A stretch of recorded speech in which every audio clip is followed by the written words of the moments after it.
বন্ধুরা, ইসরায়েল ফিলিস্তিনি যুদ্ধের মাঝে ইরান সরাসরি হামাস এবং ফিলিস্তিনিদের সাপোর্ট দিয়েছে। তবে যুদ্ধ শুরু হওয়া থেকে এখনও পর্যন্ত ইরান কোনোদিন ইসরায়েলের উপর সরাসরি হামলা করেনি। অপর পাশে হামাস, হৌথি এবং হেজবুল্লাহ এই সকল সশস্ত্র গোষ্ঠীগুলিকে আদেশ দেওয়ার পাশাপাশি তাদেরকে অর্থ এবং অস্ত্র সাপ্লাই দেওয়ার দিক থেকে ইরানের নাম উঠে আসে। তবে অফিসিয়ালি যদি ইরানের আর্মি ইসরায়েলের উপর হামলা চালাতো তাহলে খুব বড় মাপের যুদ্ধ শুরু হয়ে যেত। তবে বর্তমান সময়ে ইসরায়েল এমন কিছু কাজ করেছে যেটা দেখে মনে হচ্ছে ইরান এবং ইসরায়েলের মধ্যে সরাসরি যুদ্ধ শুরু হতে পারে। ইসরায়েল বিমান হামলার মাধ্যমে সিরিয়াতে অবস্থিত ইরানি রেভলিউশনারি গার্ড কমান্ডারদের মধ্যে টপ কমান্ডার সাইয়েদ রাজি মৌসুমিকে মেরে দিয়েছে। এই ঘটনার পর গোটা ইরান উত্তপ্ত হয়ে উঠেছে, আর ইরানের ভয়ে ইসরায়েলের জবুথুবু অবস্থা। ইরানি রেভলিউশনারি গার্ড আর্মি সেখানে সবচেয়ে ভয়ঙ্কর মিলিটারি ফোর্স মনে করা হয়, যারা ইরানের সুপ্রিম লিডার আয়াতুল্লাহ আল খামেনির আন্ডারে কাজ করা অবস্থায় ইরানের প্রক্সি গ্রুপগুলিকে লেবানন, ইরাক এবং সিরিয়ার মতো দেশে শুধুমাত্র যে ট্রেনিং দেয় তা কিন্তু নয়, একই সঙ্গে তাদেরকে অস্ত্র দেওয়ার কাজ করে। এই শক্তিশালী আর্মিদের কমান্ডার সাইয়েদ রাজি মৌসুমিকে সিরিয়ার রাজধানী দামেস্কতে হত্যা করেছে। এই ঘটনার পর আইআরজিসির অন্যান্য কমান্ডার ইসরায়েলের এই বিমান হামলার বিরুদ্ধে ভয়ঙ্কর সব স্টেটমেন্ট দিয়েছে। আইআরজিসির মুখপাত্র ইসরায়েলকে হুঁশিয়ারি দিয়ে জানিয়েছে ইসরায়েলের এই ঘোর অপরাধের জন্য তাকে মূল্য দিতে হবে। তবে ইরানের কমান্ডারকে হত্যা করার জন্য জিওনিস্ট স্টেট ইসরায়েলের বিরুদ্ধে তাদের আন্দোলন বন্ধ হবে না, আর আগামী দিনে ইসরায়েলের উপর প্রত্যক্ষ এবং পরোক্ষভাবে ইরানের তরফ থেকে হামলা করা হবে। ইরানের সুপ্রিম লিডার আইআরজিসির কমান্ডারের জানাজা পড়ানোর সময় সেখানে অবস্থিত প্রত্যেকেই ক্ষোভ প্রকাশ করেছে। তবে সেখানকার উপস্থিত আইআরজিসির চিফ কমান্ডার স্টেটমেন্ট দেওয়ার সময় জানায়, আগামী দিনে আমাদের প্রতিশোধ ইসরায়েলকে সম্পূর্ণভাবে ধ্বংস করা ছাড়া আর কিছুই না। অপর পাশে ইসরায়েলকে যখন এই বিমান হামলার বিষয়ে জিজ্ঞাসা করা হয় তখন এই দুর্ঘটনার বিষয়ে ইসরায়েল কোনো রকমের মুখ খোলে না। আপনাদের জানার উদ্দেশ্যে কিছু গোপন তথ্য দিয়ে রাখি। ইসরায়েলের এই বিমান হামলার পর ইসরায়েলের উপর হামলা বেড়ে উঠেছে, যার মধ্যে সবার প্রথমে ইসরায়েলের উপর সবচেয়ে বড় সাইবার অ্যাটাক হয়েছে, যার ফলে ইসরায়েলের বিদ্যুৎ সাপ্লাই, ওয়াটার সাপ্লাই এবং ফিউল সাপ্লাইয়ের মধ্যে অনেক সমস্যা দেখা যায়। 25শে ডিসেম্বর কয়েক ঘন্টার জন্য ইসরায়েলের বিদ্যুৎ এবং ইন্টারনেট পরিষেবা বন্ধ ছিল। অপর পাশে ইরানের রাজধানী তেহরানেও প্রতিনিয়ত প্রোটেস্ট দেখতে পাওয়া যাচ্ছে, আর ইরানের সাধারণ নাগরিক ইসরায়েলের বিরুদ্ধে কঠোর ব্যবস্থা নেওয়ার আন্দোলন শুরু করেছে। তবে এখনও পর্যন্ত ইরান ইসরায়েলের উপর ডাইরেক্ট কোনো হামলা করেনি। এই প্রসঙ্গে অনেক বিশ্লেষকদের ধারণা ইরান হয়তো তৃতীয় বিশ্বযুদ্ধের প্রস্তুতি নিচ্ছে।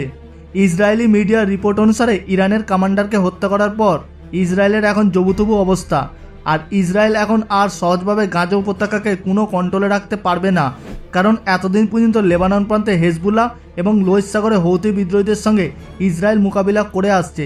আর বর্তমানে ইসরায়েল ভাবতে শুরু করেছে ইরানের তরফ থেকেও যেন যুদ্ধের আর ফ্রন্ট না খুলে যায়।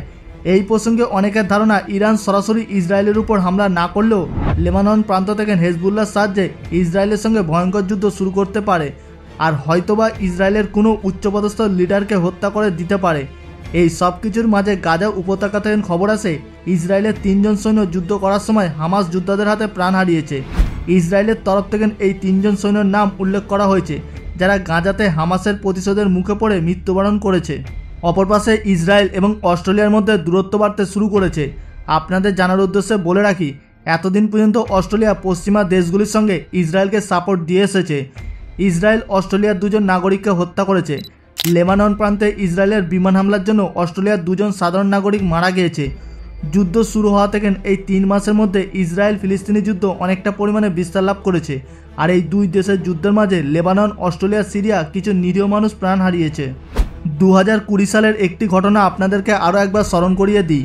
যখন আমেরিকার আইআরজিসির কমান্ডার জেনারেল কাসেম সুলেমানিকে হত্যা করেছিল, তখন আমেরিকার থেকে বদলা নেওয়ার জন্য ইরান ইরাকে অবস্থিত আমেরিকার সেনাঘাঁটিতে ভয়ঙ্কর মিসাইল হামলা করেছিল। পৃথিবীর শক্তিশালী দেশ আমেরিকার থেকে যদি ইরান বদলা নিয়ে থাকে, তাহলে ইসরায়েলের থেকে ইরানের বদলা নেওয়াটা কিন্তু স্বাভাবিক। এরই মাঝে খবর আসে সিরিয়ার সঙ্গে যুক্ত গোলান সাইটে ইরান ড্রোন হামলা করেছে। বর্তমান সময় গোলান সাইট ইসরায়েলের কন্ট্রোলে রয়েছে। ইসরায়েলের অনেক আর্মি এবং কিছু সাধারণ ইহুদি নাগরিক সেখানে বসবাস করে। তবে ইরানের তরফ থেকে করা এই ড্রোন হামলার কোনো মানুষ আহত হয়নি বা মারা যায়নি, শুধুমাত্র সেখানে কয়েকটি বিল্ডিং ক্ষয়ক্ষতি হয়েছে। তবে এই আক্রমণের দায়ভার নিয়ে ইরানের কতগুলি প্রক্সি গ্রুপ জানিয়েছে এই ধরনের ড্রোন হামলা ফিলিস্তিনিদের উপর ইসরায়েলের অত্যাচারের প্রতিশোধে করা হয়েছে। এই আক্রমণের সঙ্গে ইরানের কমান্ডারকে হত্যা করার কোনো সম্পর্ক নেই। এই সকল তথ্য দিয়ে এই সকল প্রক্সি গ্রুপগুলি এটাই বোঝাতে চাইছে যে ইরানের কমান্ডারকে হত্যা করার জন্য ইসরায়েলের উপর এর থেকে বড় হামলা হতে পারে। অপর পাশে নেতানিয়াহু সরকার তার আর্মিদের উত্তরে অ্যালার্টের মধ্যে রেখেছে। এই প্রসঙ্গে অনেক বিশ্লেষকদের ধারণা, ইরান যদি সরাসরি যুদ্ধ নামে কিংবা ইসরায়েলের উপর হামলা শুরু করে তাহলে কিন্তু আমেরিকাও ইসরায়েলের সাপোর্টে যুদ্ধ করার জন্য এগিয়ে আসবে। আর এই কারণে ইসরায়েল ভাবছে উত্তরে অবস্থিত লেবানন প্রান্ত থেকে হেজবুল্লাহ তার উপর হামলা করতে পারে। এরই মাঝে খবর আসে লেবানন প্রান্তে ইসরায়েলের আর্মি ক্যাম্পগুলিকে লক্ষ্য করে মিসাইল এবং ড্রোন হামলা করা হয়েছে, যার মধ্যে ইসরায়েলের নিউ কমান্ডার হেডকোয়ার্টার সম্পূর্ণ ধ্বংস হয়ে গিয়েছে। তবে এই আক্রমণের ফলে এখনও পর্যন্ত কতজন ইসরায়েলি সৈন্য মারা গিয়েছে সেই বিষয়ে বিস্তারিত কোনো তথ্য পাওয়া যায়নি। এই আক্রমণের পর হেজবুল্লাহর তরফ থেকে জানানো হয়েছে IRGC এর কমান্ডারকে হত্যা করার অর্থ হলো ইচ্ছাকৃতভাবে ইরানকে উত্তপ্ত করা হয়েছে। আর ইরানকে উত্তপ্ত করার ফল ইসরায়েলকে কড়াই ঘণ্টায় আদায় করতে হবে। এই সকল তথ্যগুলি পাওয়ার পর ইসরায়েল তার উত্তর অঞ্চলের নিরাপত্তা বাড়িয়ে দিয়েছে আর প্রত্যেকটি কমান্ডারকে সর্বদা হাই অ্যালার্টের মধ্যে থাকার নির্দেশ দিয়েছে, কারণ যে কোনো সময় লেবানন প্রান্ত থেকে বড় ধরনের হামলা হতে পারে। শত আতঙ্কের মধ্যে থাকার পরেও ইসরায়েল লেবানন সরকারকে হুঁশিয়ারি দিয়ে জানিয়েছে, আমরা যে অবস্থা গাজা উপত্যকাতে করেছি সেই অবস্থা লেবানন প্রান্তে করতে পারি।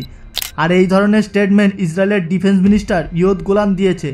গাজাতে হামাস যোদ্ধাদের সঙ্গে যুদ্ধ করতে গিয়ে ইসরায়েলের যা অবস্থা হয়েছে কম বেশি সেটা আমরা প্রত্যেকেই উপলব্ধি করতে পারছি। তবে শত ক্ষয়ক্ষতি হওয়ার পরও ইসরায়েল এখন লেবাননে হেজবুল্লাহ এবং ইরানের সঙ্গে লড়াই করতে চাইছে। তবে এখন প্রশ্ন হলো, ইসরায়েল কি এখনও পর্যন্ত আমেরিকার সাপোর্ট পাচ্ছে নাকি ইরানের সঙ্গে যুদ্ধ করার জন্য তাকে আমেরিকার সাপোর্ট দেবে? এই নিয়ে অনেকের মনের মধ্যে বিভিন্ন রকমের জল্পনা কল্পনা রয়েছে। তবে আমেরিকার সাপোর্ট দিক বা নাই দিক, ইরান কিন্তু একবার হলো ইসরায়েলের উপর ভয়ঙ্কর হামলা করবে। কারণ ইরানের উপর যে হামলা করে ইরান তার কড়াইগন্ডা মিটিয়ে দেয়, কারোর ধার বাকি রেখে দেয় না। ইরানের IRGC এর কমান্ডার উপর হামলা নিয়ে আগের দিনের ভিডিওতে আপডেট দিয়েছিলাম। সেই প্রসঙ্গে আপনাদের মধ্যে অনেকেই বলেছিলেন যে এই ঘটনার বিষয়ে বিস্তারিত কিছু তথ্য দিন। সেই পরিপ্রেক্ষিতে আজকের ভিডিওটি বিস্তারিত তৈরি করা হয়েছে। এই বিষয়ে যদি আপনাদের কোনো মতামত থাকে নিচে কমেন্টে অবশ্যই লিখে জানাবেন। আর যুদ্ধের বন্ধের দাবিকে বা স্বাধীন ফিলিস্তিনি রাষ্ট্রের দাবিকে যদি আপনি সমর্থন করেন তাহলে ভিডিওটিকে এখনই লাইক করে দেবেন। তবে ইসরায়েল এবং ফিলিস্তিনিদের মধ্যে আপনি কাকে সাপোর্ট করছেন সেটা নিচে কমেন্টে জানাতে ভুলবেন না, এবং কোন দেশ থেকে সাপোর্ট করছেন সেটাও লিখে দেবেন। ভিডিওটি আপনার সকল আত্মীয় পরিজন এবং বন্ধুবান্ধবদের শেয়ার করে দেবেন। আর আপনাদের মধ্যে যারা নতুন দর্শক তারা এখনই আমাদের চ্যানেলটিকে সাবস্ক্রাইব করে পাশে থাকা বেল আইকনটিতে ক্লিক করে রাখুন। দেখা হচ্ছে পরবর্তী এপিসোডে। ভালো থাকবেন, ধন্যবাদ।